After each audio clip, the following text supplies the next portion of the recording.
আমি একটু শুরু করতে চাই জনাব মেজর আলতামাস করিম, আপনাকে দিয়ে শুরু করতে চাই।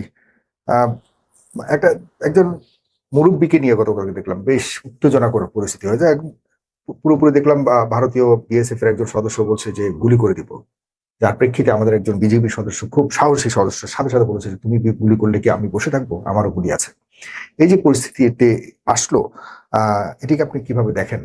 এখনো পর্যন্ত তো আমরা সরকারের পক্ষ থেকে তেমন কোনো স্টেটমেন্ট পুশ ইনের ব্যাপারে দেখা যায়নি, ওরকম স্ট্রং স্টেটমেন্ট, যদিও সরকার এখন বাজার অধিবেশন নিয়ে ব্যস্ত, সরকারের গুরুত্বপূর্ণ কর্মকর্তা বা নেতা মন্ত্রীরা। আপনি এটিকে কিভাবে মূল্যায়ন করছেন একজন সাবেক সেনা কর্মকর্তা? ধন্যবাদ সাগর ভাই। দর্শক শ্রোতা, বিসমিল্লাহির রহমানির রহিম। বিষয়টি অত্যন্ত স্পর্শকাতর এবং হৃদয় বিদারক। সাগর ভাই চ্যানেলেই সংবাদটি প্রচারিতও হয়েছে। সেই ব্যক্তির নাম ঠিকানা দিয়ে গোদাগাড়ির একজন ভদ্রলোক, যিনি বৃদ্ধ এবং তাকে সীমান্তে দুইটা বিডিআর এবং বিএসএফ এর গুলির মাঝে তাকে অবস্থান করতে হয়েছে 24 ঘন্টা, এবং সেখানে বিএসএফ সদস্যরা থ্রেট দিচ্ছিল যে তারা ফায়ার করবে, এবং বিজিবি উত্তর দিয়েছে যে আমরাও এখানে বন্দুকগুলো এমনি এমনি নিয়ে আসি নাই, বসে থাকার জন্য না। এটা একটা স্মার্ট স্টেটমেন্ট বাই বিএসএফ জওয়ান। তো এর ব্যাকগ্রাউন্ড ইতিহাস অনেক ভেতরে। আমি অতি সংক্ষেপে একটু পেছনের থেকে আসি, যে এখানে হিন্দু জনগোষ্ঠী যখন প্রথম মুসলিমরা এখানে আসি, ইখতিয়ার উদ্দিন মোহাম্মদ বিন বখতিয়ার খিলজি সেই 1200 শতকের দিকে, তখন লক্ষণ সেনকে পরাজিত করে তারা এখানে শাসনভার গ্রহণ করেন, এবং পরবর্তীতে 700-800 বছর মুসলিমরা এখানে ছিল এবং শাসন করেছে। এই পুরো সময়টাতে যারা ইতিহাসবিদ, কেউ বলতে পারবে না যে মুসলিম কোনো শাসক, সেটা মোগলরা হোক বা অন্য কোনো শাসক গোষ্ঠী, তারা জোর করে কাউকে মুসলিম বানায়নি। কিন্তু বিশেষ করে এখানকার যারা নিগৃহীত জনগোষ্ঠী, বিশেষ করে লোয়ার ক্লাসের হিন্দু, ব্রাহ্মণ ব্যতীত, তারা বেশি ইসলাম গ্রহণ করেছে সম অধিকার পাওয়ার জন্য। এমনি একটি ভূখণ্ড আমাদের এই বাংলাদেশ বা বঙ্গ।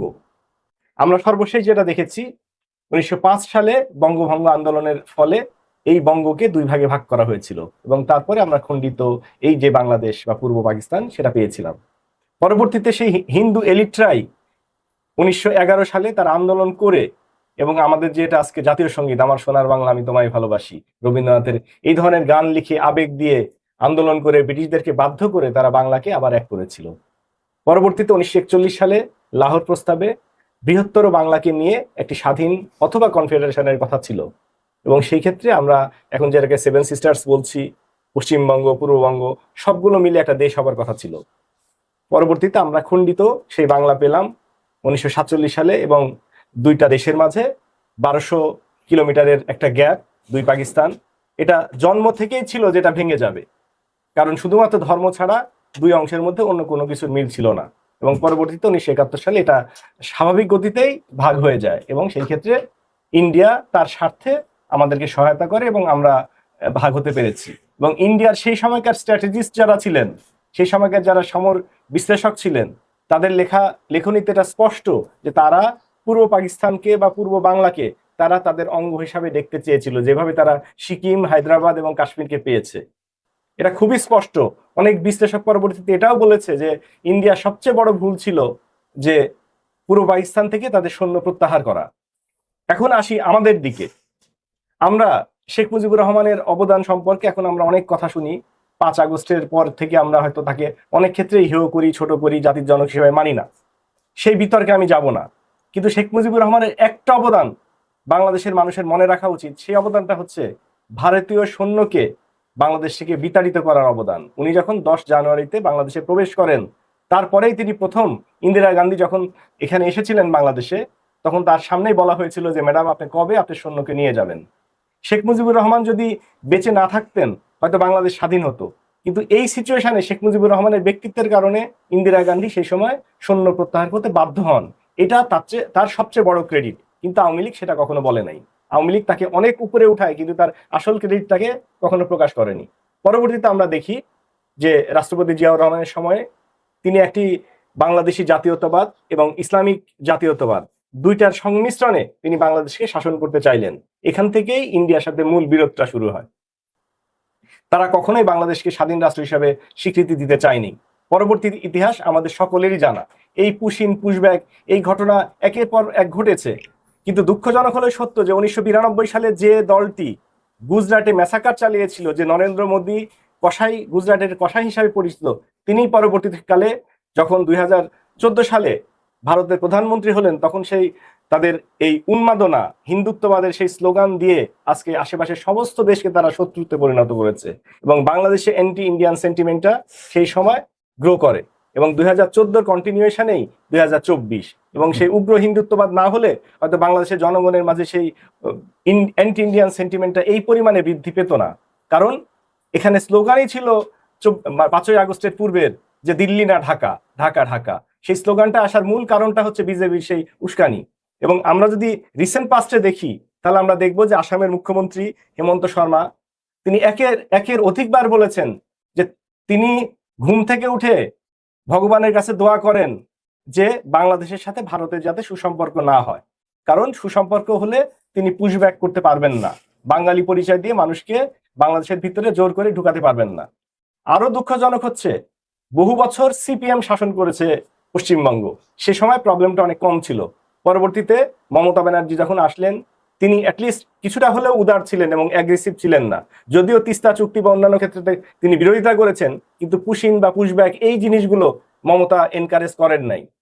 পরবর্তীতে মমতার দলেরই একজন উগ্র তাকে বেছে নিলেন, এবং করাপ্টেড একজন ব্যক্তি, যার সম্পর্কে নরেন্দ্র মোদী পর্যন্ত বলেছিলেন যে তিনি ঘুষ খেয়ে ধরা খেয়েছেন, সেরকম একজন ব্যক্তি পরবর্তীতে বিজেপিতে জয়েন করে তার সমস্ত অপরাধকে তিনি ক্ষমা পেয়ে গেলেন, এবং একই সাথে তিনি মুখ্যমন্ত্রী হয়ে গেলেন কারচুপির একটি নির্বাচনে, শুভেন্দু অধিকারী। কারণ কারচুপি এই কারণেই বলছি, নির্বাচনের পূর্বেই 91 লাখ মুসলমানকে ভোটার থেকে বাদ দিয়ে দেওয়া হয়, এবং তারপরে ইলেকশন ম্যানিপুলেট করে জোর করে মমতাকে হারিয়ে তিনি মুখ্যমন্ত্রী হয়ে যান, এবং তারপর থেকে শুরু করেন এই যে পুশিনের খেলা, এই যে পুশব্যাক, যেটা জাতিসংঘের সমস্ত আইনকে বৃদ্ধাঙ্গুলি দেখিয়ে তারা করছে। যেমন আমি অন্য জাতিসংঘের আইন বাদ দিয়ে আমি যদি শুধুমাত্র ইন্ডিয়ান আইনের দিকেই দেখি, ইন্ডিয়াতে যে এক্সিস্টিং যে আইন আছে, দ্য ফরেনার্স অ্যাক্ট 1956 এবং পাসপোর্ট অ্যাক্ট 1967, এই দুইটাতেই স্পষ্টভাবে বলা আছে যে যদি কাউকে বিদেশি নাগরিক সন্দেহ করা হয়, তাহলে তাকে 24 ঘন্টার মধ্যে কাস্টডিতে নিতে হবে এবং ম্যাজিস্ট্রেটের সামনে তাকে উপস্থিত করতে হবে, এবং তারপরে তার নাগরিকত্ব নিশ্চিত হলে সেই দেশের সাথে কূটনৈতিকভাবে যোগাযোগ করে তারপরে ডিসিশন নিতে হবে যে তার বিরুদ্ধে কি করা হবে। তাকে জেলে পাঠানো যেতে পারে, জেলের পরে এসে তাকে নেগোসিয়েশনের মাধ্যমে সে দেশে ফেরত পাঠানো যেতে পারে, সেটা কূটনৈতিক প্রক্রিয়া। আমাদের দেশের স্বরাষ্ট্রমন্ত্রী বললেন কি, যে কাউকে যদি সীমান্তের ওপারে হত্যা করা হয় তাহলে সেটাকে সীমান্ত হত্যা বলা যাবে না, সেটা সেই দেশের আইনে চলে। কিন্তু আমি উদাহরণ দিব, হয়তো অনেকের কাছে কষ্ট লাগতে পারে, আমাদের বিএনপির ভাইরা কষ্ট পেতে পারেন, কিন্তু আমি স্বরাষ্ট্রমন্ত্রীকে দিয়ে উদাহরণ দিব। সালাউদ্দিন সাহেব 8 বছর আগে তিনি শরণার্থী হিসেবে ভারতে আশ্রয় গ্রহণ করেন, এবং তিনিও একই বিদেশি নাগরিক, ভারতে ধরা খান, এবং সেখানে তিনি জেল খাটেন, এবং তারপরে তিনি 8 বছর ভারতে ছিলেন। তাকে কিভাবে বাংলাদেশে ফেরত পাঠানো হয়েছিল? এটা হচ্ছে কূটনৈতিক ভাবে তাকে ট্রাভেল পাস দেওয়া হয় এবং তিনি বাংলাদেশে আসেন। তো সালাউদ্দিন সাহেবের সাথে যে আচরণটা করা হয়েছে, একই আচরণ তো বাংলাদেশের কোনো ব্যক্তি আজকে যারা ইন্ডিয়াতে আছে তাদের সাথেও করা উচিত, কিন্তু সেটা করা হচ্ছে না, জোর করে পুশব্যাক করা হচ্ছে আন্তর্জাতিক আইনকে লঙ্ঘন করে। অন্যদিকে আমরা দেখতে পাচ্ছি যারা 5 আগস্ট 2024-এর পরে 30-40 হাজার আওয়ামী লীগের কর্মী যারা ভারতে আশ্রয় নিয়েছেন, তারা বুক ফুলিয়ে বিভিন্ন হোটেলে মিটিং করছেন, তারা পার্টি করছেন, সেখানে কিন্তু ভারত সরকারের কোনো নজর নেই। তাদের নজর হচ্ছে অসহায় মুসলমান যারা 100 বছর 200 বছর তারা ইন্ডিয়াতে বসবাস করছে, তাদেরকে তারা এখন পুশব্যাক করছে বাংলাদেশে। তো এই সমস্যাটা অ্যাকচুয়ালি তারা কিভাবে সেখানে, তারা তো মুসলমান, তাদেরকে তো আওয়ামী লীগের তারা মুসলমান, কিন্তু আওয়ামী লীগকে তারা পুশব্যাক করছে না, তারা করছে অসহায় মুসলিমদেরকে। এটাই হচ্ছে তাদের দ্বিচারিতা। এবং কি আমাদের আভ্যন্তরীণ রাজনৈতিক কোনো কারণ, প্রতিশোধমূলক 5ই আগস্টের পর তাদের ওই একটা প্রতিশোধমূলক কোনো কিছুর বিনিময়ে কি বা কারণে কি এই ধরনের কর্মকাণ্ডগুলো করছে? অবশ্যই 5ই আগস্টের প্রতিশোধ তো আছে, পাশাপাশি আমি এবার বাংলাদেশকে দখল করবার জন্য, রংপুর বেলকে ভারতের সাথে যুক্ত করবার জন্য, এবং এই প্রসঙ্গটাতে আসছি ভাই, তার আগে একটা জিনিস, ছোট একটা উদাহরণ দিই। আমি এবার হজে গিয়েছিলাম, হজে যায় আমার পাশে এক ভদ্রলোক ছিলেন, 22-23 বছর বয়স, তার পরিবার গুজরাটে থাকে। উনি বললেন যে আমার পরিবার গুজরাটে সেই 92 সালে যখন তারপরে পালিয়ে ইংল্যান্ডে চলে গেছেন, এবং সেখানেই এই ছেলেটার জন্ম ইংল্যান্ডেই। যে মুসলিমদের নির্যাতন সম্পর্কে তিনি বর্ণনা দিচ্ছিলেন, সেই মদিনাতে তার সাথে দেখা। আরেক ভাইয়ের সাথে দেখা হচ্ছে, তিনি ডক্টর, ইন্ডিয়াতে থাকেন, তিনি দক্ষিণের। তিনি বললেন যে এখন পর্যন্ত আমরা শান্তিতে আছি, কারণ দক্ষিণ এখনো বিজেপি দখল করতে পারে নাই, কিন্তু বাংলাদেশের চারপাশে যে রাজ্যগুলো আছে তার মধ্যে আসাম এবং পশ্চিমবঙ্গ অলরেডি বিজেপি শাসিত, এবং এই বিজেপি শাসিত হওয়ার কারণে আমাদের সাফারিংসটা আরো বেড়ে গিয়েছে। 5 আগস্টের পরে আমরা যেহেতু স্বকীয়তা চেয়েছি যে আমরা মুসলিম, আমরা বাংলাদেশি এবং আমরা একটা আলাদা ভূখণ্ডের অধিকারী, আমরা ইন্ডিয়ার দিল্লির দাস না, এই পরিচয়ে যখন আমরা আসলাম তখনই মূল ক্রাইসিসটা শুরু হয়ে গেল। এবং তারপরে বিএনপিটা সেটারই কন্টিনিউশন। তার কারণ আমি বিশ্বাস করি যে রাষ্ট্রপতি জিয়াউর রহমানের সন্তান আজকে প্রধানমন্ত্রী, তিনি কখনোই ইন্ডিয়ান দাসত্ব মেনে নিবেন না, যদিও তার দলে অনেক ইন্ডিয়ার দালাল আছে। কিন্তু প্রধানমন্ত্রী হিমসেলফ উনি কখনোই, আমি বিশ্বাস করি না যে তিনি ইন্ডিয়ান দাসত্ব মেনে নিবেন। তো এই জায়গাটাতেই হচ্ছে ক্রাইসিসের সূত্রপাত। এখনো ভারত মনে করছে যে বাংলাদেশ তাদের জন্য একটা মাথা ব্যথার কারণ। এবং এই যে উস্কানি, যে এই যে আমি আমার সামনে যে পেপারটা আছে, ওয়াইডেন দ্য শিলিগুড়ি করিডোর, একজন অ্যানালিস্ট এবং তিনি নিরাপত্তা উপদেষ্টা ছিলেন, তার নাম হচ্ছে ভারত কান্নাদ। তিনি ডিসেম্বর 2025 সালে একটা আর্টিকেল লিখেছেন এবং এখানে স্পষ্ট বলা আছে যে তারা রংপুর বিভাগকে দখল করতে চায়। প্রথম শর্ত হচ্ছে তারা বাংলাদেশের সমস্ত হিন্দুগুলোকে রংপুর বিভাগে প্রতিস্থাপন করবে এবং সেখানকার সব মুসলিম জনগোষ্ঠীকে বাংলাদেশের অন্য জায়গাতে নিয়ে আসবে। এটা হচ্ছে ফার্স্ট প্ল্যান। যদি এটা সাকসেসফুল না হয় তাহলে তারা বাংলাদেশকে প্রেশার দিবে, মানে পররাষ্ট্রনীতির দিক থেকে বা কূটনৈতিক প্রেশার দিবে। সেটাও যদি ফেলিওর হয় দে উইল ইনভেড। বাট আমি এখানে হুঁশিয়ারি করে দিতে চাই, আমি সেনাবাহিনীতে চাকরি করেছি, আমি জানি বাংলাদেশকে দখল করা ইন্ডিয়ার মতো একটা রাষ্ট্রের জন্য অসম্ভব। তারা কোনোদিনই বাংলাদেশকে দখল করতে পারবে না। আমার as a military officer I can always challenge যে ইন্ডিয়ান আর্মি বাংলাদেশকে দখল করতে পারবে না। তারা যেটা পারবে সেটা হয়তো আমাদের এরিয়াল ক্যাপাবিলিটির কিছু অভাব আছে, সেটাকে ক্যাপিটালাইজ করে তারা হয়তো ইনডিসক্রিমিনেটলি, যেভাবে ইসরায়েল বোমা মারতেছে এর ভিতরে প্যালেস্টাইনের মধ্যে লেবাননে, সেভাবে হয়তো আমাদের সিভিলিয়ান ক্যাজুয়ালিটি করতে পারবে। কিন্তু তারা কখনোই সিভিলিয়ান কি বসে থাকবে? সিভিলিয়ান বাংলাদেশে যেরকম আজকে ইরানে যেমন 3 কোটি মানুষ বের হয়েছে আমেরিকার সাথে যুদ্ধ করার জন্য, আমি আশা করি বাংলাদেশের মানুষও 3 কোটি মানুষ বের হবে ইন্ডিয়ার সাথে যুদ্ধ করার জন্য। বাংলাদেশ ইন্ডিয়ার 3 কোটি, কমপক্ষে 10 কোটি মানুষ বসে আছে। 10 কোটি দরকার নাই, আমার 3 কোটি মানুষও যদি বের হয় এই দেশকে কোনোদিন ইন্ডিয়া দখল করতে পারবে না এবং সেটা সম্ভব না। এই ধরনের অনুমান করাটাই আমার আন্তরিক বলে। কিন্তু তারা তো একের পর এক বলছে, তাদের দায়িত্বশীলরা, একজন অ্যানালিস্ট এই কথা বলছে যে আমাদের দায়িত্বশীলরা কি ঘুমাচ্ছে কিনা, আমাদের দায়িত্বশীল স্টেটমেন্ট যারা দেয়, দায়িত্বশীল লোক তাদের বিরুদ্ধে আমরাও বা কতটুকু বলতে পারি, সেখানে আমরা কতটুকু পিছিয়ে আছি এই জায়গাতে আমাদের, এবং আমাদের সরকারও কতটুকু capable to fight back, at least যে কূটনৈতিকভাবে কতটুকু আমরা ফেস করতে পারি। এখানে ভাই আমাদের দুর্ভাগ্যটা কি, আমাদের যারা রাজনীতিবিদ ক্ষমতার কাছাকাছি তারা কথা বলেন না। আজকে কথা বলছে কে? নাসিরউদ্দিন পাটোয়ারি। আজকে কথা বলছে কি? এনসিবির ছাত্ররা। কিন্তু আজকে জামাত বা বিএনপি তারা কেউ কিন্তু কথা বলে না। জামাত বিরোধী দল, তারাও মুখ খোলে না, বিএনপি সরকারি দল, তারাও মুখ খোলে না। আমরা হতভাগা জাতি যে সরকার তো কিছু বলেই না, এমনকি বিরোধী দলও বলে না, কারণ তারাও চিন্তা করছে আমরা ভবিষ্যতে ক্ষমতায় আসবো, ইন্ডিয়াকে অসন্তুষ্ট করলে হয়তো আমাদের ক্ষমতা থাকবে না। কিন্তু আমাদের ইরান থেকে শিক্ষা নেওয়া উচিত যে ইরান একটা রাষ্ট্র যার উপর 40 বছর আমেরিকার নিষেধাজ্ঞা ছিল, গোটা দুনিয়া থেকে তারা বিচ্ছিন্ন ছিল, তারপরেও আজকে তারা মাথা উঁচু করে দুনিয়ার সর্ববৃহৎ শক্তির এগেনস্টে তারা ফাইট করছে এবং তাদের জনগণ কোনো অবস্থাতেই মাথা নত করবে না।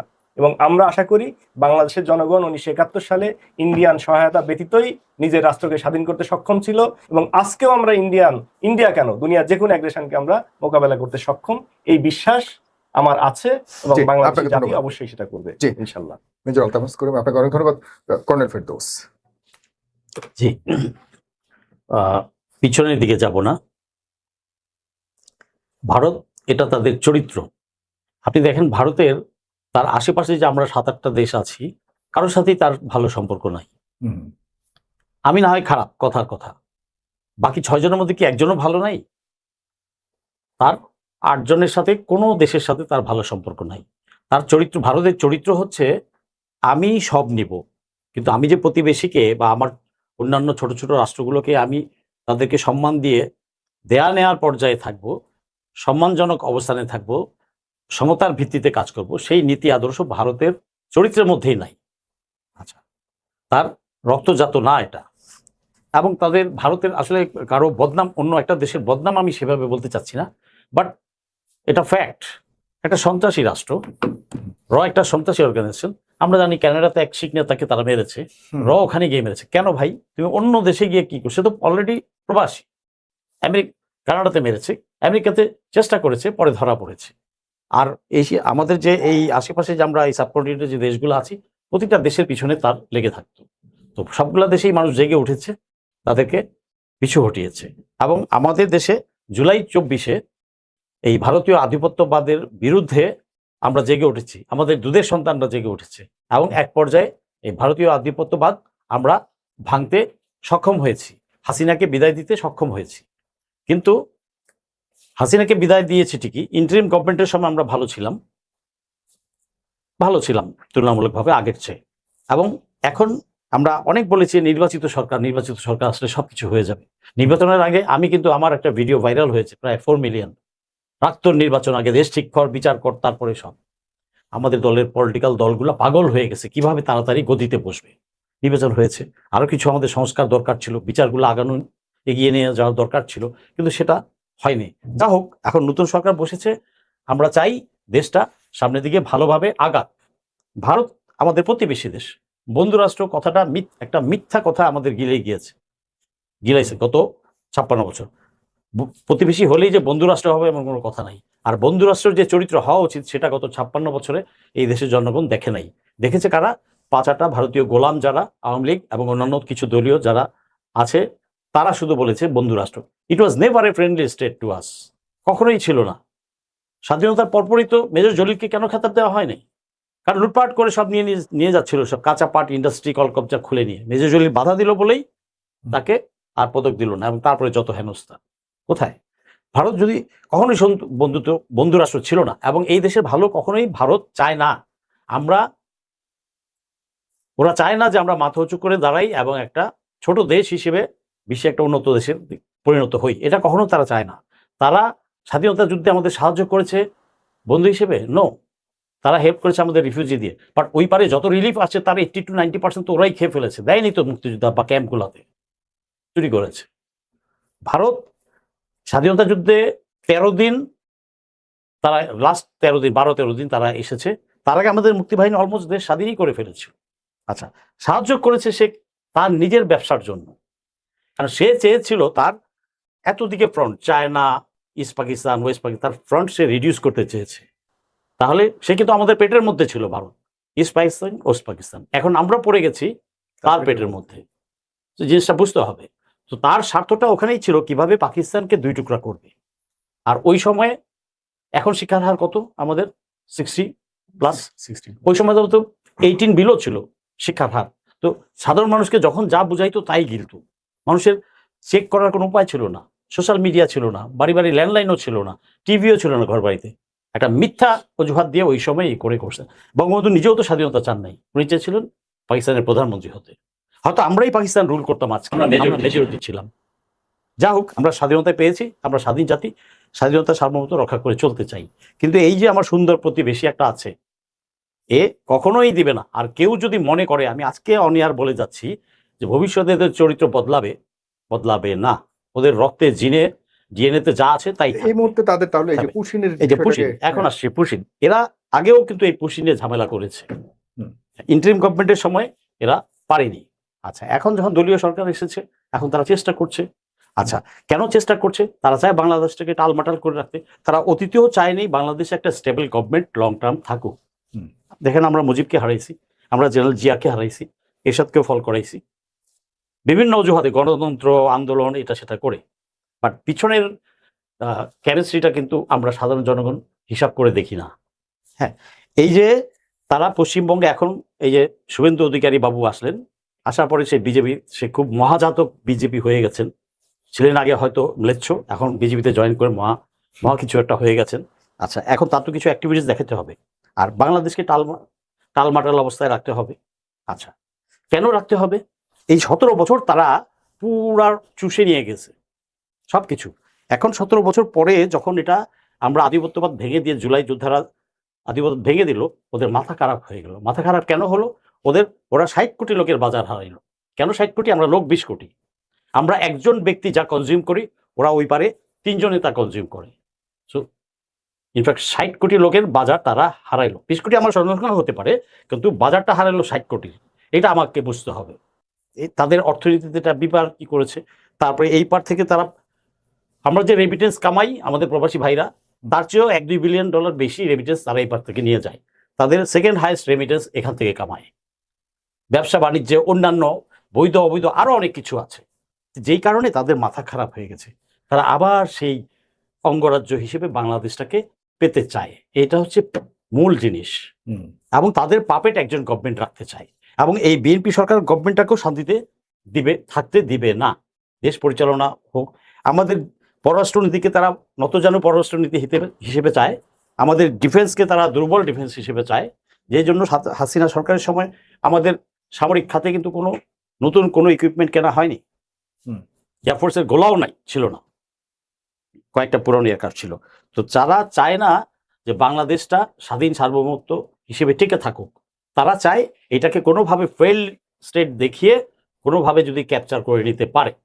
হয়তো হাসিনা তো 41 সাল পর্যন্ত থাকতে চেয়েছিল, 41 লাগতো না, হাসিনা 4-5 বছর যদি থাকতে পারতো, হয়তো আপনি সকালবেলা উঠে ঘুম থেকে দেখতেন ফ্ল্যাগ চেঞ্জ, ম্যাপ চেঞ্জ। সিকিমে হয়েছে না, 29 হা ভোটে জয়যুক্ত, হা ভোটে জয়যুক্ত, হা ভোটে জয়যুক্ত। তো ওদেরই তো লোক ছিল পার্লামেন্টে, হা ভোট করায় দিয়ে জয়যুক্ত হয়ে গেছে, ব্যাস। তখন আর আপনি মারামারি কাটাকাটি করতে গেলে তাদের ফিফথ কলামিস্ট এবং রয়ের অপারেটিভস এই পারে বসাই ছিল, সব কয়েক হাজার ক্ল্যান্ডেস্টাইন কিলার ছিল রয়ের এই পারে।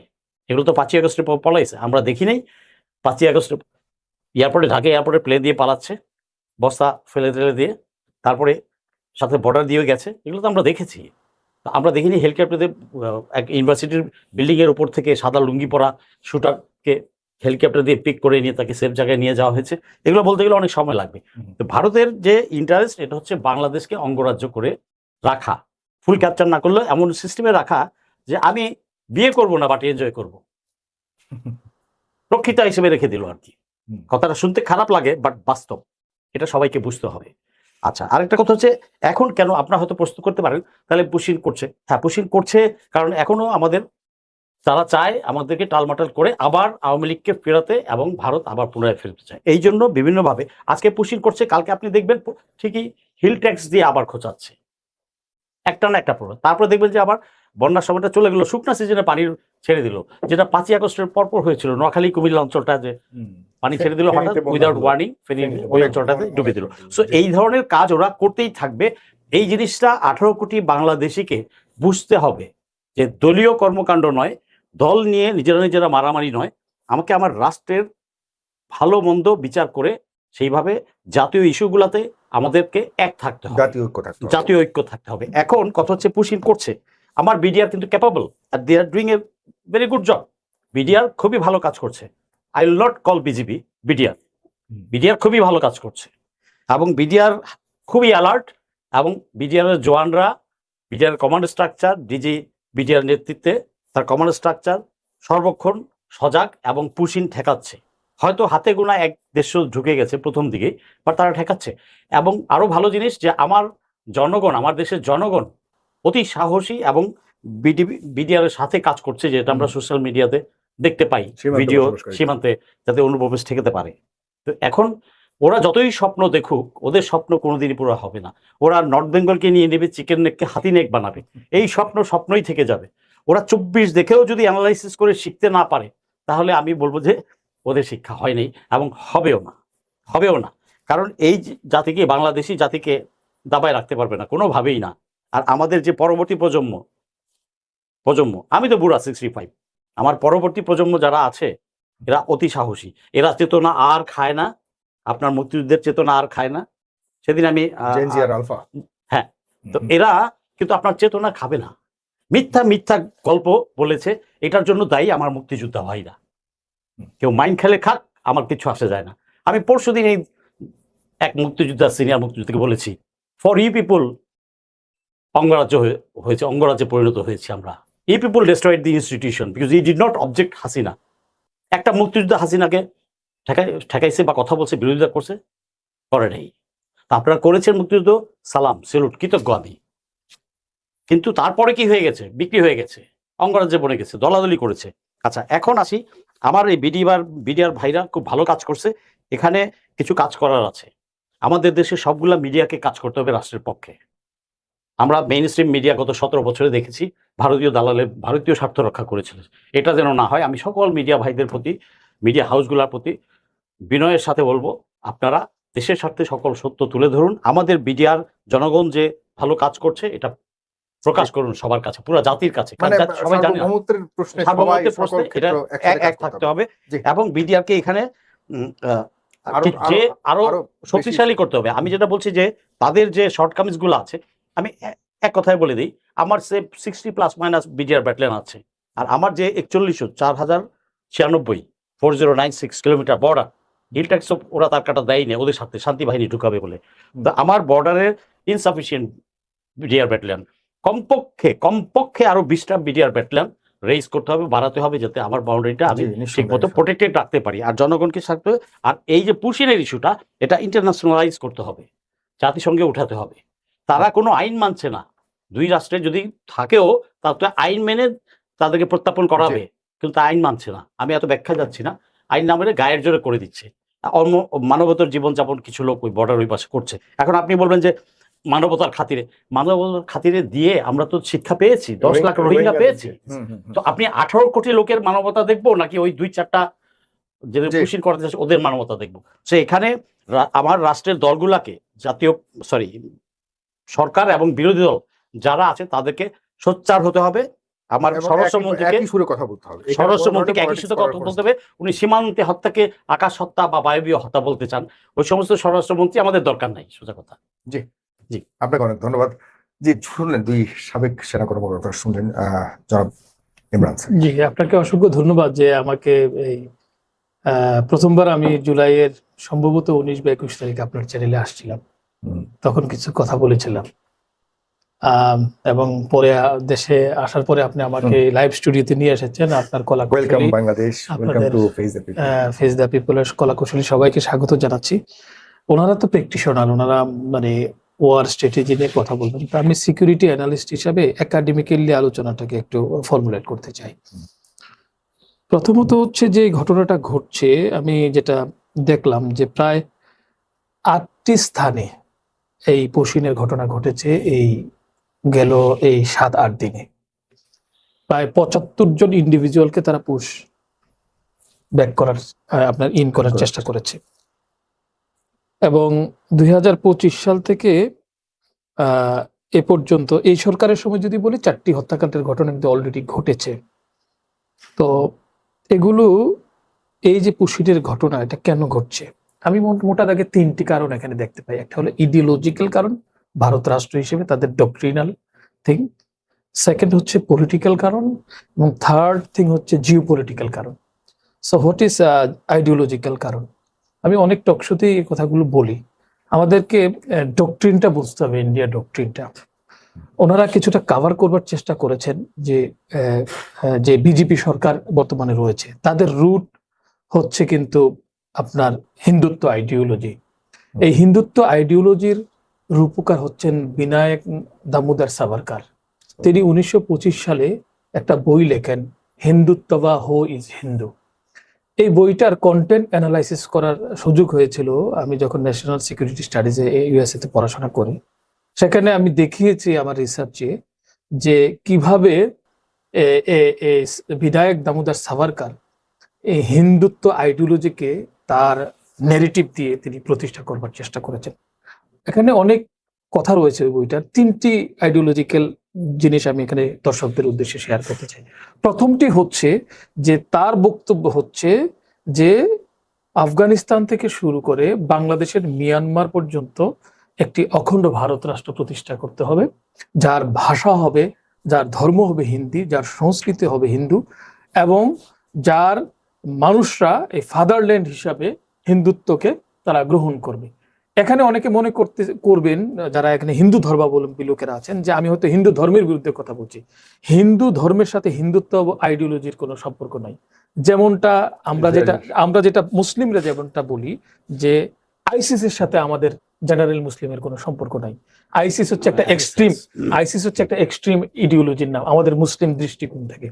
হিন্দুত্ব তেমনি একটি এক্সট্রিম আইডিওলজির নাম, এটা ধর্মের কোনো কিছু নয়, যেটা সনাতন ধর্মের সকল কিছুকে আপনার পদদলিত করে। এটা ইন্ডিয়ান স্কলাররা, ইন্ডিয়ান ধর্মতাত্ত্বিকরা কিন্তু এ নিয়ে আওয়াজ তুলছেন, কিন্তু তারা পাচ্ছেন না। কারণ হলো এর সাথে যখন রাজনীতি জড়িয়ে যায় তখন যেটা আপনার ইসরায়েলে যেটা যেমন হয়েছে, ইসরায়েলে যেটা ইসরায়েল ইহুদিবাদ আর জায়নিজমটা এক। এক না। এই বিষয়টা কিন্তু বুঝতে, আমরা যখন হিন্দুত্ববাদ বলি, আমরা হিন্দু ধর্মকে কিন্তু অ্যাটাক করছি না, কোনো হিন্দু ধর্মকে, এই জিনিসটাকে আমাদেরকে বুঝতে হবে। তো তার আইডিওলজি হচ্ছে যে একটা অখণ্ড ভারত প্রতিষ্ঠা করতে হবে, আফগানিস্তান থেকে শুরু করে বাংলাদেশ মিয়ানমার বর্ডার পর্যন্ত। সুতরাং এটা হচ্ছে তার আইডিওলজিক্যাল গাইডলাইন। এবং তার এই সাভারকারের ওই বইতে আপনারা লেখা আছে যে মুসলমানরা হচ্ছে এই ভূখণ্ডে দখলদার, সুতরাং এই মুসলমানরা হচ্ছে এই ভূখণ্ডে ভিনদেশী, সুতরাং এই মুসলমানদেরকে তাড়াতে হবে। এই আইডিওলজিটা কিন্তু প্রতিষ্ঠিত হয়েছে তখন, এটা ট্রান্সমিটেড হয়েছে আরএসএস এর মাধ্যমে। এটাকে, এই আইডিওলজিটাকে আরো একটু ফার্দার লেভেলে এক্সটেন্ড করেছেন গোলওয়াকার তার বিভিন্ন লিটারেচারের মাধ্যমে। এবং সেইটাকে কিন্তু আপনার এই আরএসএস এর, আমি একটা স্টাডিতে দেখিয়েছি, তাদের প্রায় 39টি বিভিন্ন শাখা রয়েছে, শ্রমিক শাখা, তাদের কর্পোরেট শাখা, বিভিন্ন ধরনের শাখা প্রশাখার মাধ্যমে এটা ভারতের এই যে আপনার বিজেপির উত্থান দেখছেন, এটা ফাউন্ডেশনটা কিন্তু 100 বছর ধরে তৈরি হয়েছে। এই কারণে এই অখণ্ড ভারত প্রতিষ্ঠার অংশ হিসাবে, মুসলমানদেরকে তাড়ানোর অংশ হিসাবে তারা কিন্তু এনআরসি এবং সিএএ অ্যাক্ট করে মুসলমান নাগরিকদেরকে বাধ্যতামূলক ডিজিটাল রেজিস্ট্রেশনের আওতায় নিয়ে আসে। এবং বিভিন্ন ধরনের আইন কানুনের মাধ্যমে এখন পর্যন্ত অনেকে বলছেন যে প্রায় আপনার 30 লক্ষ মুসলমানকে অলরেডি তারা ভোটার লিস্ট থেকে, আইডেন্টিটি থেকে বাদ দিয়েছেন, যাদের বেশিরভাগই হচ্ছে আমাদের আসাম অঞ্চলের মানুষ এবং পশ্চিমবঙ্গের লোকেরা রয়েছেন। এবং পশ্চিমবঙ্গও কিন্তু রিসেন্টলি একটা আইন করার মধ্য দিয়ে খুব সুচিন্তিত ভাবে কিন্তু মমতা ব্যানার্জিকে হারিয়ে দেওয়া হয়েছে। ভোটের যে তারতম্যটা দেখেন, এটা কিন্তু খুব বিশাল নয়, 5%। তো এটা অনেক দেশেই এই ধরনের আইনি মাধ্যমে এক্সক্লুডেড করা হয়। এখন দ্বিতীয়, এটা হচ্ছে ইডিওলজিক্যাল কারণ। এটা করতে হলে ওই ভূখণ্ডটাকে, মুসলমানদেরকে তার আইডেন্টিটি, তার চিহ্ন, যেমন মসজিদগুলো ভাঙ্গা হচ্ছে, আইডেন্টিটি, তার চিহ্ন, তার সংস্কৃতি, এটাকে ধ্বংস করে দিতে হবে। যেটা ভারতে শুরু হয়েছিল, বাংলাদেশেও শুরু হয়েছিল গত 17 বছরে। মুসলিম আইডেন্টিটিকে, আপনি আইডেন্টিটি নিয়ে কথা বলবেন, আপনাকে জামাত ত্যাগ দিয়ে আপনাকে ফাঁসির মঞ্চে নিয়ে যাবেন, আপনাকে গুম করা হয়েছিল। এই কথাগুলো এখন এই জুলাই যোদ্ধারা বলবার সুযোগ করে দিয়েছেন এখানে। এই কথাগুলো বলার পরে বেরিয়ে যাওয়ার সাহস তো আমাদের ছিল না সেই 17 বছর, এটা আমার স্মরণ করতে হবে। দ্বিতীয় কারণ হচ্ছে পলিটিক্যাল কারণ। পলিটিক্যাল কারণটা হচ্ছে, আপনারা জানেন যে একটা অভ্যুত্থান হয়েছে, অভ্যুত্থানে তাদের প্রিয়, প্রাণ প্রিয়, তাদের সেবক সরকার এখান থেকে বিতাড়িত হয়ে শেখ হাসিনা সেখানে গমন করেছেন। এত বছরের ইনভেস্টমেন্ট, 55 বছরের ইনভেস্টমেন্ট, এবং তাদের যে কালচারাল উইংগুলো বাংলাদেশে কাজ করতে পারছে না এই পলিটিক্যাল উইংগুলো থাকার কারণে। তাদের যে আরবান এলিট শ্রেণী বলি, তার 95% তো ভারতের সেবাদাস। তারা দেখবেন যে বলবে যে আপনি চীনের সাথে একটা চুক্তি করেন, সে আপনাকে ইন্ডিয়ার জুজুর ভয় দেখাবে। ভারতে আপনি পাকিস্তানের সাথে একটা চুক্তি করবেন সামরিক বা স্ট্র্যাটেজিক, সে আপনাকে ইন্ডিয়ার জুজুর ভয় দেখাবে। এই কালচারাল শ্রেণীটা, এটাকে আমাদের আইডেন্টিফাই করতে হবে। আপনি ইউএসএ সুপার পাওয়ার, তার সাথে আপনি কোনো নেগোসিয়েশন যান, অতিরিক্ত বৈঠক করবেন, দেখবেন যে খুব শুদ্ধভাবে আরবান এলিট হয়ে সে সুন্দরভাবে বলবে, সে এসে বলবে আপনাকে যে না, ভারতকে কিন্তু আমরা অবজ্ঞা করতে পারি না, এমন ভাবে বলবে যে এটা বাইবেলের মতন হয়ে যায়। তো এই আমাদের যে জেনজি, তারা আমার চেয়ে অনেক ফাস্ট নেভিগেট করতে পারে তথ্য। একটা সার্চ দিলে সে বুঝতে পারে যে এই চুক্তির ভালো কি মন্দ। আমি যা বললাম এটা দরকার নাই, সে চ্যাট জিপিটি কে দিবে, সে এআই কে দিবে, আমার বক্তব্যকে সে অ্যানালাইজ করে দিবে। তো দ্বিতীয় কারণ হচ্ছে, এই পলিটিক্যাল কারণটা হচ্ছে যে এই নতুন সরকার যখন আসলো, সরকারের প্রতি একটা চাপ দিল যে তুমি আওয়ামী লীগকে নর্মালাইজ করো পলিটিক্যাল সিচুয়েশনের মধ্যে, তোমার আঙ্গিনায় আওয়ামী লীগ। আর প্রথমত আওয়ামী লীগকে যদি না পারো, তার যে সোশ্যাল অর্গানাইজেশন গুলো আছে, নাগরিক সমাজের যে অর্গানাইজেশন, এগুলোকে তুমি সমাজের মেইন স্ট্রিমে স্পেস দাও, টেলিভিশন গুলো টক শোতে নিয়ে আসো বিভিন্ন। এটা কিন্তু সরকারের ভিতরে কিছুটা শুরু হয়েছে, আপনি খেয়াল করবেন, এটা কিন্তু একটা চাপ। তৃতীয় চাপ হচ্ছে জিও পলিটিক্যাল, ভেরি সেন্সিটিভ। এই সরকার আসার পরে অনেকে আমাকে বলবেন যে এই সরকার ব্যর্থ, এই পারে নাই, ওই পারে নাই। আমি মনে করি একটি জায়গায় তারা খুব ভালো ভূমিকা এখন পর্যন্ত করেছে, সেটা হলো জিও পলিটিক্যাল। জাতিসংঘের যে ইউএনজি এর প্রেসিডেন্সিতে জিতে আসা, এটা কত বড় ঘটনা ঘটেছে, বা কত বড় ঘটনা তারেক রহমানের অ্যাচিভমেন্ট, এটা ভাষায় প্রকাশ করবার মতো না। দ্বিতীয়ত হচ্ছে, বাংলাদেশ কিন্তু শুধুমাত্র যে পাকিস্তান থেকে বিমান নিয়ে আসবে, তার সাথে সম্পর্ক নরমালাইজেশন করছে তা নয়।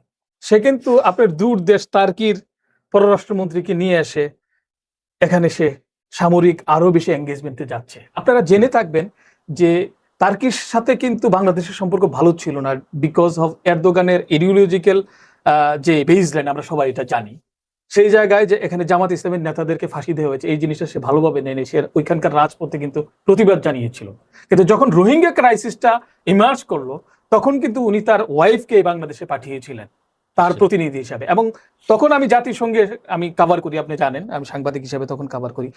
জাতিসংঘে পুরো গ্লোবাল এরিনাতে এরদোগান এই জাতিসংঘে রোহিঙ্গা ইস্যুটাকে উচ্চকিত করেছিল। এবং বাংলাদেশের যখন 22 বার বাংলাদেশের আকাশ সীমা লঙ্ঘন করে মিয়ানমার যখন আসছিল তখনই কিন্তু এরদোগান সরকার কি টাকা দিবা না দিবা এই ধরনের কোনো আর্গুমেন্ট না গিয়ে সেখানে ড্রোন পাঠিয়েছিল, আপনাদের মনে থাকবার কথা। এখন সেটাকে আরো স্ট্রেংথেন ওয়েতে তাদের এয়ার ডিফেন্স সিস্টেম আমাদেরকে দিতে চায়, তাদের টেকনোলজি ট্রান্সফার করতে চায়। এই বিষয়গুলোকে বাধাগ্রস্ত করবার জন্য ভারত তো ডিস্টার্ব করতে হবে। এখন আরেকটা দেখেন মজার ঘটনা দেখেন, আমাকে হয়তো অনেকে বলবেন যে সরকারের দালাল হিসেবে এখানে এসেছি, আমি একাডেমিক্যালি বলছি। চীন আপনার যুক্তরাষ্ট্রের সাথে আপনার বাণিজ্যিক সম্পর্ক, পাকিস্তানের সাথে সম্পর্ক, পররাষ্ট্রমন্ত্রী তার উপদেষ্টা হুমায়ুন কবির কিন্তু রাশিয়া সফর করছেন, আমি জানি না ফিরে আসছেন কিনা। ভেরি সিগনিফিক্যান্ট 5টা বড় শক্তির সাথে বাংলাদেশ এখন একই সাথে এঙ্গেজ হতে চাচ্ছে। এর ইন্টারন্যাশনাল বক্তব্য হচ্ছে যে ইরান যুদ্ধ পরবর্তী যে বৈশ্বিক বাস্তবতা তৈরি হচ্ছে সেই বাস্তবতায় আমরা জানি যে একটা নিউ ওয়ার্ল্ড অর্ডার ছিল 91-এর পর, সেটা কিছুটা হলেও ভেঙে যাচ্ছে। এখানে আঞ্চলিক শক্তিগুলোর উত্থান হচ্ছে। সেই বাস্তবতায় বাংলাদেশ, আমি কোনো পক্ষ না, আমি নিরপেক্ষ এই অবস্থানে নয়, বাংলাদেশ তার স্ট্র্যাটেজিক পজিশনকে নির্ধারণ করতে যাচ্ছে যে আমি কারো না, আমি আমার স্বার্থে সবার সাথে আমি কাজ করব। এই যে কারণ, এইটা ভারত কোনোভাবেই তার ডক্ট্রিন তার অ্যানালাইসিস দিয়ে মিলাতে পারছে না যে তারেক রহমান সরকার কি করছে, আপনার খলিলুর রহমান কি করছে। সবচেয়ে বিতর্কিত লোক কিন্তু খলিলুর রহমান। কিন্তু আমি আজকে ক্রেডিট দিতে চাই যে তিনি যে এই কম সময়ের মধ্যে, এবং তারেক রহমান কিন্তু চীন যাচ্ছেন আপনারা জানেন, এবং আমি hopefully I do believe that আমরা বড় ধরনের একটা এঙ্গেজমেন্টে যাচ্ছি, অর্থনৈতিক এবং সামরিক। এবং এটাই হচ্ছে একটা স্মল স্টেটের জন্য স্মল স্টেট সিকিউরিটি কিভাবে হয়। আমি সিকিউরিটি স্টাডিজ, আমি বলছি আমার আলোচনাটা একাডেমিক হবে, এতটা আপনারা যারা প্র্যাকটিক্যাল মাঠে আছেন। স্মল স্টেট সিকিউরিটি হয় অ্যালায়েন্স শেল্টারের মাধ্যমে, স্ট্র্যাটেজিক হেডজিং এর মাধ্যমে, আর একটা হিডেনের মাধ্যমে। আপনি হাইড করে থাকবেন সবসময়, আপনি কারোর সাথে যাবেন না। আর একটা হচ্ছে অ্যালায়েন্স শেল্টারে যাবেন। তো বাংলাদেশের বাস্তবতায় এই চীনের সাথে অ্যালায়েন্সে গেলে পুরো পশ্চিমা জগৎ, যুক্তরাষ্ট্র, ইউরোপীয় ইউনিয়ন আমার গার্মেন্টসের জিনিসপত্র কিনবে না, আমরা ওখান থেকে এক্সক্লুডেড হয়ে যাব। তো চীনের সাথে যে অনেকে বলে আমরা চীনের সাথে, চীন, পাকিস্তান এবং বাংলাদেশে একটা অ্যালায়েন্স হোক। আমি এজ এ সিকিউরিটি স্টাডিজের স্টুডেন্ট হিসেবে মনে করি নো, অ্যালায়েন্স সেন্টারের কোনো অপশন নাই। বাংলাদেশের জন্য অপশন হচ্ছে স্ট্র্যাটেজিক হেডজিং। বাংলাদেশের জন্য অবস্থান হচ্ছে যে ভারতের অপোজিটে যে আমার সিকিউরিটি নিশ্চিত করবার জন্য, ভারতের অপোজিটে আমার সার্বভৌমত্বকে রক্ষার জন্য আমি পাকিস্তান, আমি আমার নিকটবর্তী চীন এবং আমার মুসলিম ব্রাদার, আমি তুরস্কের সাথে আমি সম্পর্ক রাখবো। এন্ড দ্য সাইমালটেনিয়াসলি আমার এর বাইরে আমি সব ক্ষেত্রে আমি যুক্তরাষ্ট্রের সাথে সম্পর্ক রাখবো। আমার টেকনোলজি ট্রান্সফার হবে, আমি ইউরোপীয় ইউনিয়নের সাথে সম্পর্ক রাখবো। তো আমার এখন আপনি যদি বলেন যে আপনি তো এখন বিশ্লেষণ করলেন, হোয়াট ইজ ইউর রিকমেন্ডেশন এই যে পুশ ইন পুশ ব্যাকের ঘটনায়, আমি যেটি বলতে চাই সেটা হচ্ছে এই মুহূর্তে যে সংসদ চলছে, বাজেট অধিবেশন, ইমিডিয়েটলি সংসদে একটি সর্বদলীয় সংসদীয় কমিটি বর্ডারে পাঠানো উচিত, এবং তারা এই সংসদ চলাকালে ওই এলাকা পর্যবেক্ষণ করে সংসদের মাধ্যমে জাতিকে আমাদের এই বিষয়ে একটা রিপোর্ট প্রদান করতে হবে। এবং I would like to suggest this, recommend that, যে সরকার ইমিডিয়েটলি ন্যাশনাল সিকিউরিটি কাউন্সিল, সর্বদলের প্রতিনিধি, সিকিউরিটি এক্সপার্ট, তাদের সমন্বয়ে একটি ন্যাশনাল সিকিউরিটি কাউন্সিল গঠন করবে বাংলাদেশের জন্য। এবং এই ঘটনাকে, এই পুশিনের এই ঘটনাটাকে, এটা প্রচন্ড ধরনের একটা ইনহিউম্যান কাজ হচ্ছে। আপনি জোর করে মানুষকে রাষ্ট্রহীন নাগরিক করে দিচ্ছেন, আপনি ফোর্স মাইগ্রেশন করছেন বর্ডারে। এই বিষয়ে জাতিসংঘকে ইনভলভ করার জন্য, জাতিসংঘের মনিটরিং, এখানে পর্যবেক্ষণ টিম এখানে পাঠানোর জন্য ইমিডিয়েটলি বাংলাদেশ সরকারকে ব্যবস্থা নিতে হবে। তৃতীয়ত হচ্ছে আমাদের জেনারেল সাহেব একটা কথা বলেছেন, পাবলিককে সঠিক তথ্য জানানোর জন্য গণমাধ্যমকে, যেটা আপনি অলরেডি নিয়েছেন। আমি জানি না আপনি কিভাবে আমাকে এই বিষয়ের জন্য ডাকলেন হঠাৎ করে। গণমাধ্যমের একটা গুরুত্বপূর্ণ ভূমিকা এখানে রাখতে হবে। এখানে আমাদেরকে মনিটর করতে হবে কারা এখানে দালাল, কারা জিনিসকে ডাইভার্ট করতে চায়, কারা এখানে নতুন ন্যারেটিভ তৈরি করতে চায়, কারা এই ঘটনার মধ্য দিয়ে আমাদের সরকারকে ভয় দেখাতে চায়, হুম, এই বিষয়গুলো কিন্তু এই ঘটনার মধ্য দিয়ে মনিটর করতে হবে। এবং আমি আরেকটি যেটি বলতে চাই যে আমাদেরকে ভারতের সাথে স্ট্র্যাটেজিক বিষয়ে কথা বলতে হবে। আমি যুদ্ধ লাগানোর পক্ষে না, ওনারা সেনাবাহিনীর লোক, ওনারা বলবেন যে আমরা যুদ্ধ দিয়ে সমাধান করব। ভারতকে বুঝাতে হবে যে আমি একটা স্বাধীন সার্বভৌম রাষ্ট্র, আমি তোমার সাথেও সম্পর্ক করব যতক্ষণ আমার স্বার্থ আছে। এই সিগন্যালিংটা ক্লিয়ার করতে হবে, এঙ্গেজমেন্টে যেতে হবে। এবং আমাদের নাগরিক সমাজের যে সংগঠনগুলো আছে, এই সংগঠনগুলোকে আমি কিন্তু অতটা অ্যাক্টিভ দেখছি না রাজপথে। ডায়ালগ আমাদেরকে করতে হবে, বাড়াতে হবে, এই স্পেসটাকে আরো সরকারের পক্ষ থেকেও কিন্তু ফেসিলিটেট করতে হবে। এই কথা বলে এই পর্যায়ে আমি আমার বক্তব্য আপনাকে ধন্যবাদ, আপনাকে ধন্যবাদ, চমৎকার ভাবে বলেছেন। মেজর আলতামাস করিম, আপনার কথা শুনবো শেষ পয়েন্ট। ধন্যবাদ ভাই। আমি একাডেমিক ডিসকাশনের মাঝে কিছু পয়েন্ট হয়তো এখানে নিয়ে আসব। যেমন ভারতের সাথে আমাদের সম্পর্কের ক্ষেত্রে সবচেয়ে বড় বাধাটা হচ্ছে অ্যাটিটিউড অফ ইন্ডিয়া। এখন 2010 সালে যখন আওয়ামী লীগ ক্ষমতায়, আমি সেনাবাহিনীতে চাকরিরত অবস্থায় একটা সেমিনারে, যেখানে চিফ গেস্ট ছিলেন হচ্ছে ভারতের রাষ্ট্রদূত, আমি তাকে কোশ্চেন করেছিলাম যে স্বাধীনতার পরে প্রায় 70 বছর অতিক্রান্ত হয়েছে, কিন্তু ইন্ডিয়া তার পার্শ্ববর্তী কোনো দেশের সাথে ভালো সম্পর্ক রাখার কোনো ধরনের কোনো চেষ্টা করে নাই। এক্সেপশনাল হচ্ছে মোরারজি দেশাইয়ের 6 মাস আর দেবেগৌড়ার কয়েক মাস। That means less Congress, less BJP, এই সময়টাতে শুধুমাত্র আপনারা চেষ্টা করেছেন। তো উনি তার উত্তর অ্যাভয়েড করেছিলেন, যদিও আমার উপরে প্রচন্ড প্রেশার ছিল যে তখন আওয়ামী লীগ গভর্নমেন্ট ক্ষমতা, এরকম একটা অ্যাগ্রেসিভ কোশ্চেন করার জন্য। তো এখনো আমি বলছি, bottom line is that Bangladesh সবচেয়ে বেশি নতজানু পররাষ্ট্র নীতি ছিল গত 15 বছর, যে আমরা স্বামী স্ত্রীর সম্পর্ক ছিল, যেখানে স্বামী হচ্ছে ভারত এবং অনুগত স্ত্রী হচ্ছে শেখ হাসিনা। সো স্বামীর প্রত্যেকটা আদেশ স্ত্রী পালন করেছেন। সেই নতজানু পররাষ্ট্র নীতি এবং ভারতের কাছে আমরা নমশূদ্র হিসাবে থাকার পরেও কি আমরা কিছু পেয়েছি? আমরা তিস্তা চুক্তি করতে পারি নাই, সীমান্তে হত্যা বন্ধ হয় নাই, ফেলানির লাশ কিন্তু সেই 15 বছরের মধ্যেই। একই সাথে ভারত আমাদেরকে কোনো ধরনের কোনো বেনিফিট দেয় নাই, ট্রানজিট নিয়েছে কিন্তু তার বিনিময়ে কোনো টাকা দেয় নাই।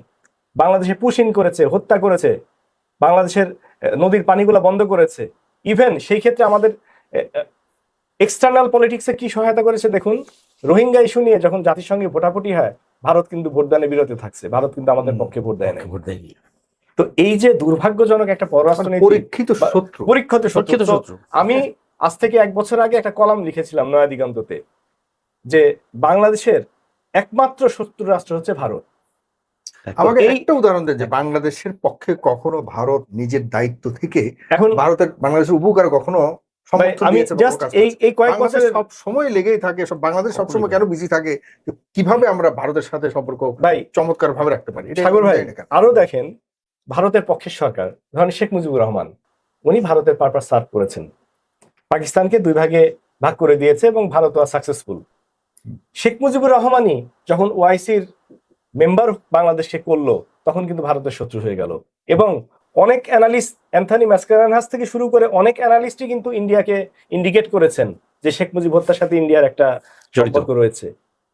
শেখ মুজিব বিশ্বস্ত বন্ধু ভারতের, কিন্তু যখন সে ফিদেল কাস্ট্রো, তারপরে হচ্ছে সোভিয়েত ইউনিয়ন, ওইদিকে মার্শাল টিটো, তাদের সাথে সম্পর্ক করে যখন জোট নিরপেক্ষ আন্দোলনকে উজ্জীবিত করছিল, তখন ভারতের ইন্দিরা গান্ধী কিন্তু সেটা পছন্দ করেন নাই। কাজেই শেখ মুজিবুর রহমান যখন ন্যাশনালিস্ট হইতে গেলেন, তখন কিন্তু ভারতের শত্রু হয়ে গেছেন। আর জিয়াউর রহমান ডে 1 থেকেই শত্রু, কারণ হচ্ছে তিনি বাংলাদেশি জাতীয়তাবাদ নিয়ে আসলেন, ইসলামকে নিয়ে আসলেন, সো শত্রু। এরশাদ তাদের পারপাস সার্ভ করেছে, এরশাদকে মোটামুটি আনইন্টারাপ্টেড শাসন করতে দিয়েছে। কিন্তু আপনি দেখেন খালেদা জিয়ার 2টা শাসন আমল, 91 থেকে 96 এবং 2001 থেকে 6, বাংলাদেশের 64 ডিস্ট্রিক্টে একসাথে বোমা, যখন খালেদা জিয়া চায়না সফর করছেন। ক্যান ইউ রিমেম্বার যে চায়নাতে খালেদা জিয়া গেলেন, 64 ডিস্ট্রিক্টে একসাথে বোমা হামলা হলো। 2007-08 প্রথমের 1 বছর এবং পরের 1 বছর কিন্তু আলাদা। 7-এর প্রথম 1 বছর তারা যথেষ্ট ভালো পারফর্ম করেছে, কিন্তু পরে যখন জেনারেল মঈনকে থ্রেট দেওয়া হলো যে তুমি কিন্তু হ্যাংড হবা, তখন উনি ভারতের পারপাস সার্ভ করা শুরু করলেন। এরপরে শেখ হাসিনার শাসনামল শুরু হলো কিতে, বিডিআর কিলিং দিয়ে। ইন্ডিয়া প্রত্যক্ষ তত্ত্বাবধানে বিডিআর কিলিং করে শেখ হাসিনাকে ফাঁসাই দিছে। ফাঁসাই দেওয়া মানে কি, যে তুমি এখন যদি ভারতের বিপক্ষে যাও, তোমারে হ্যাং করবো, এই বিডিআর কিলিং এর দায়ী। সো শেখ হাসিনা 15 বছর তাদের দাসী হিসাবে কাজ করলো। এরপরে ছাত্ররা দাঁড়ালো, আমাদের জনতা আমাদেরকে স্বাধীনতা নিয়ে এসে দিল। মানে 2024-এর 5ই আগস্টে। এখন দেখেন ডক্টর ইউনূস আসার পর থেকে কি কি প্রবলেম ক্রিয়েট করলো।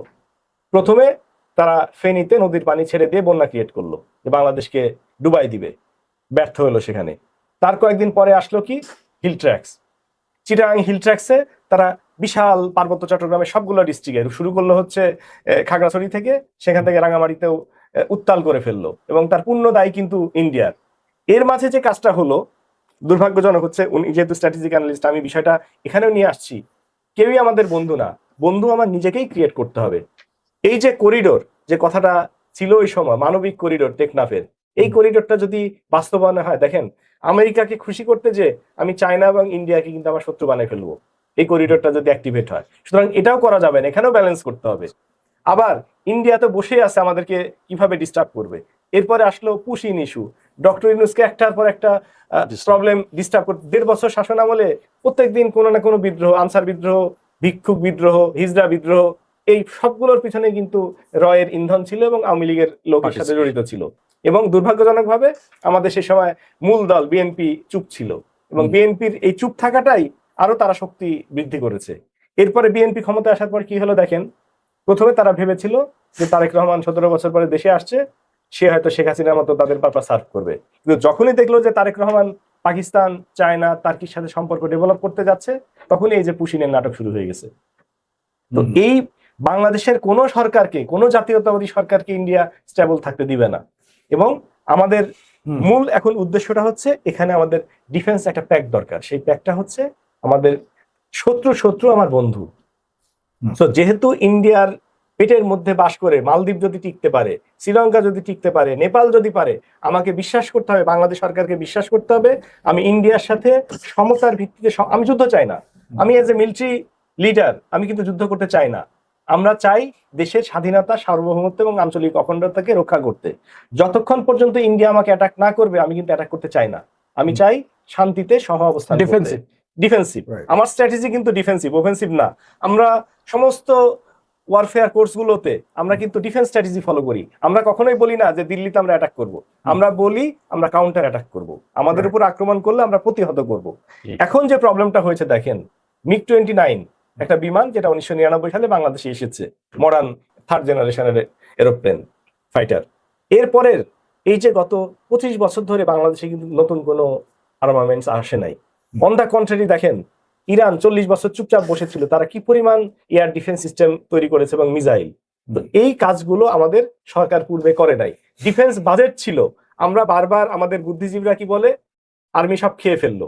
কিন্তু এই ডিফেন্স বাজেটটা শুধু শুধু বেতন ভাতা আর কিছু ইনফ্রাস্ট্রাকচারাল ডেভেলপমেন্ট যেটা দরকার ছিল না। এখন একটা 14 তলা বিল্ডিং, আপনি পাকিস্তানে যান, ইন্ডিয়াতে যান, চায়নাতে যান, কোন দেশের আর্মি কিন্তু 14 তলা বিল্ডিং এ থাকে না। আর্মিরা থাকে লো হাইটের বিল্ডিং গুলোতে, সেনা সদর গুলো থাকে হচ্ছে নন লাক্সারিয়াস বিল্ডিং, যেটা দূর থেকে দেখা যায় না এবং এটা ভ্যাকেট করা যায়। অনেক দেশে তাঁবুতেও থাকে, ওই যে ইউএন এর হেডকোয়ার্টার গুলো তাঁবুতেও থাকতো। তো এখন আমাদের দেশে এগুলা করেছে কি, আমরা লাক্সারির মধ্যে আর্মিকে ফেলে দেওয়া হয়েছে। আমি বিইং এ ইঞ্জিনিয়ার অফিসার, আমি মনে করি না যে বাংলাদেশ সেনাবাহিনীকে ওই সিটি কর্পোরেশনের আন্ডারে কনস্ট্রাকশনের কাজ দেওয়া উচিত। আমি করেছি, কিন্তু আমি নিজে লজ্জিত হয়েছি যে আমি ড্রেন পরিষ্কারের কাজও করছি এজ এ ইঞ্জিনিয়ার অফিসার। ড্রেনের ভিতরে, মানুষের বস্তির ভিতরে রাস্তা করছি রাতের বেলা, যে which is not the job of the army. তো এই কাজগুলো আমাদের করে আমাকে ব্যস্ত রাখা হয়েছে।